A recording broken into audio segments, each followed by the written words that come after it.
first, as you sit here today and you think back to that day, what goes through your mind? How do you feel?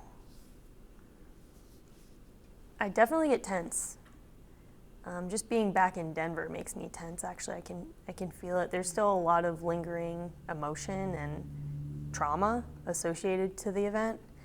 And so I definitely still think about that, but for me, it's also a positive experience. You know, I think about all like the flashing red and blue lights and the Christmas lights reflecting on the pavement. And when I think about that, it settles me because I think about all the people that came to help me and all the people who came to save me. So it's good and bad. There's a lot to think about through each moment of what happened. It's hard to look at it as one giant event because there are so many different facets and pieces that go into how I feel and how I've processed things. Now that I know your story and kind of how that whole day went, there were a lot of emotions through that whole day. Yeah. A lot of ups and downs. Walk me back through just the weeks leading up to that day. What was going on in your life? So I was actually in the middle of a divorce. I had just moved out of my soon-to-be ex's house. So I moved out into my new house the day before Thanksgiving, and then this incident happened December 27th. So I just moved into a new house. Things were financially tight because I'd just taken on a mortgage by myself, and the Denver housing market's not cheap. Mm-hmm. I'd been working a lot of overtime. I had had a respiratory infection and had been out sick the week prior. And I was really miserable. And I was feeling very alone. I hadn't been in contact with my family a lot. I hadn't spoken to my mom in about a decade, and my dad and I don't touch base routinely. People get busy, my friends were busy, and I was going through a divorce, and I just felt so lonely. And so that day, getting ready for the work day, I remember it was 2 days after Christmas, and it was my first Christmas alone after going through a divorce. And I had just been so sad all weekend, and I remember I was sitting with my dog, and I was just crying in the morning, and I still felt sick from the respiratory infection, but I knew I didn't want to call in sick because I had just called in sick last week for 2 days, and I knew my buddy was now sick, and I was like, he's going to call in sick. We don't have enough people for me to call in sick, so I need to tough this out and go in. And that morning, I was in roll call, and I had a bad attitude. I was not the best version of myself that day, and I remember in roll call, I was sitting there just miserable and disgruntled, and they told me, hey, it's your turn to stay late today if somebody calls in sick or if enough people call in sick. And so I'd started my shift at 6 a.m., and this staying later would have meant that I stayed until 9 p.m. It's a long day. So that didn't add to my excitement. And I started coordinating, okay, well, like, I might need my dog walked. I might need a friend to come check on him, because these are things that I didn't have to do when I was married, you know, and life just was looking differently for me.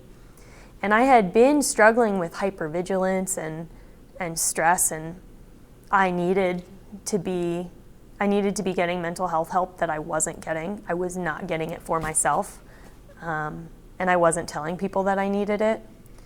And so that day in roll call, they said, you're going to have to stay late. And I was like, well, okay, we'll see. We'll see how the day plays out.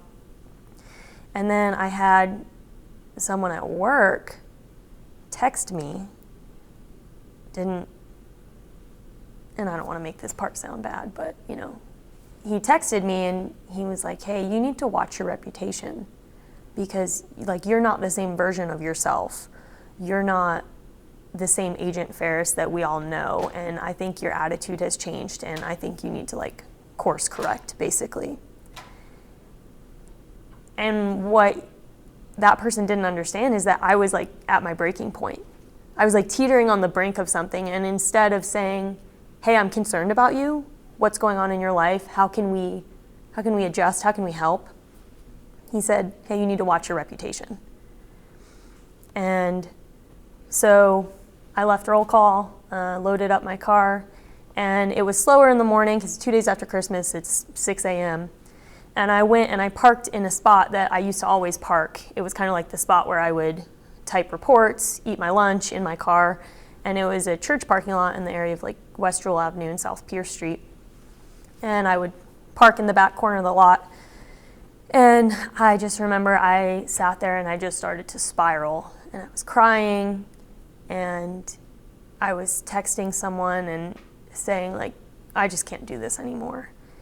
And I had struggled with mental health and depression and anxiety and things before, and I had dabbled with getting help, but I never really finished it. I never would pursue it all the way through. I didn't really want to open up to the problems. I didn't really want to address all the truth and all the issues that I was going through.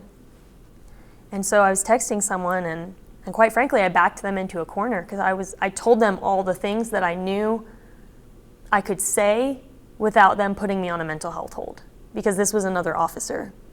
And I knew exactly what I could say and what I shouldn't say to toe that line. And that was the person that I would probably suspect would have taken care of my animals, which was my biggest concern. The house would have gone to the bank, and I really didn't care about anything else. And I told that person, like, I don't think I can do this anymore. Like, I don't know what I'm doing. There's no silver lining to life right now, and everything just hurts. And I just don't see why I keep going through the hurt for no reason. And that person was like, are you planning on hurting yourself? Are you planning on killing yourself? All the questions that we ask as police officers. And I didn't respond. I navigated around. And the truth was, I was going to kill myself. I was going to go home that night after work and use my off-duty gun and take my own life. And I knew that someone would find my animals soon, quickly, because I was supposed to be at work the next day. I knew they would do a welfare check. I knew my animals would get into the right care. And I was fine with that.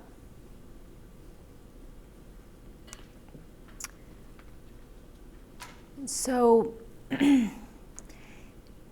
you kind of made these plans in your head. You're sitting in your squad car behind the church, and you're kind of planning it out.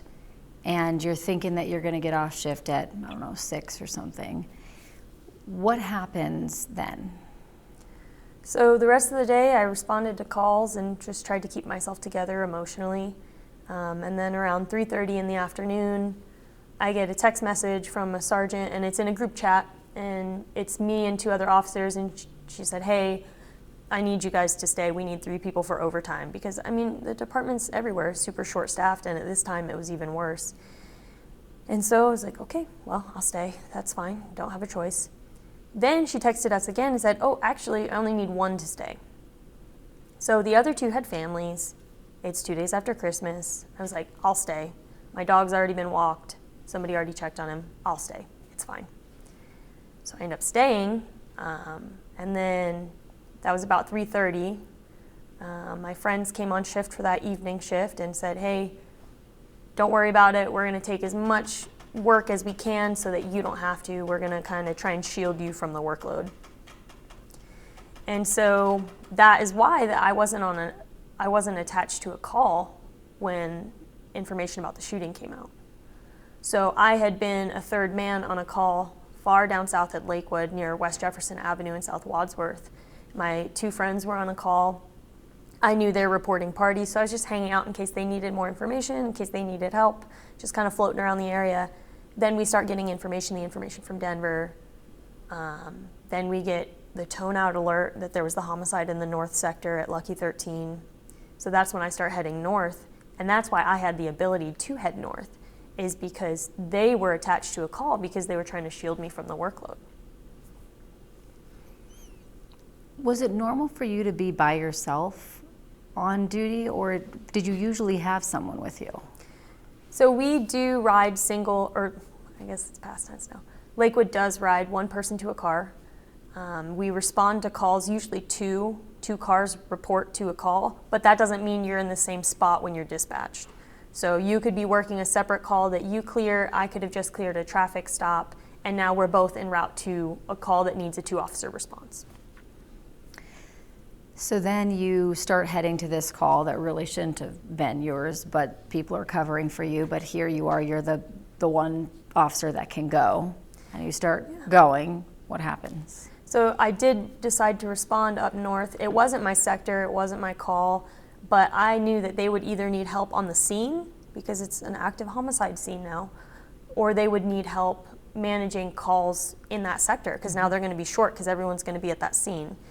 So I start heading north, and when I'm heading north, that's when the other two officers spotted the van in the south sector, the suspect van. That's when they initiated a traffic stop. And I'm already going pretty fast. As soon as they find the van, I pick up the pace, and I'm going northbound on Wadsworth Boulevard 2 days after Christmas in rush hour traffic, and I'm running lights and sirens. And so I hear that they've picked up the van, and then, as we know, not long after that, they're taking fire, and he was shooting at them with a rifle, and they're attempting to return fire. And at that point, it's pedal to the metal, trying to get there as fast as I can.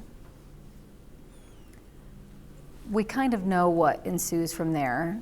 You essentially come face to face with the shooter. I think even touched him at one point in time. You were that close. Yeah. You were shot that night. Talk a little bit about how it goes from you thinking you're going to end your life that night to essentially being saved by someone shooting you. Yeah, it's something that I've thought about probably every day since the incident, but I don't know what kind of fate or divine intervention or what happened there, but I was going to take my own life, and he decided to shoot me instead of that.